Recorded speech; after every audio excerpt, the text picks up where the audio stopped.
Hi guys! For today's break, aura-aura muna tayo dyan. Actually, nung isang araw pa ito guys. Ayan, ngayon ko lang siya pinag. Ayan, ano tayo dyan. Aura-aura muna yung invite ko dyan. Then pagkatapos niya yan. Ayan guys, inimbitahan lang kami dito ng ninong namin na pumunta dito. Makikikain lang ang pig. Ayan nga pala, ang ganda ng mga painting dyan. Hindi ko lang pala nakapakita yung mga ibang painting na nasa taas ko kasi hindi na ako pumunta doon sa taas, nahihiya ako. Ayan nga pala, kasama ko pala dito yung pamangkin ko na isa. Ayan, patawa-tawa pa talaga siya dyan kasi nasasarapan siya sa pagkain. Hindi na, ayan na nga ako. Ayan yung mga nakuha ko pagkain doon sa taas guys. Ang dami nito guys. Ayan, samahan niyo akong kumain. Tara, let's go! Ayun nga pala yung mga pagkain guys, ang sasarap niyan. Tapos may kasama pa siyang photo. Pagkatapos namin kumain dito na kami, lumabas na kami guys, ayan. Pasyal muna kami dito sa may City Hall, ayan. Nag-enjoy yung mga bata dito guys, kapag nakakita sila ng tubig na ganyan yung mga style ng mga tubig na ganyan guys. Ang iba-ibang kulay. Naihi Ganda boy! kami tignan kapag bata ka talaga. Ka talaga dito guys. Ate na lai.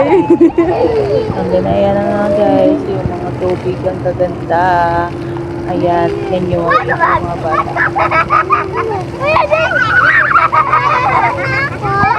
Yan.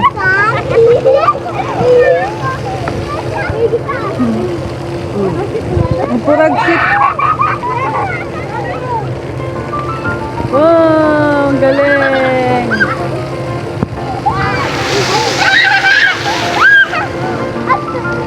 Ang ganda.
Then, tapos na nga guys, pagkatapos niyan, umuwi na kami sa bayan. Paaraw-araw pa ako dyan. See you on my next vlog. Bye!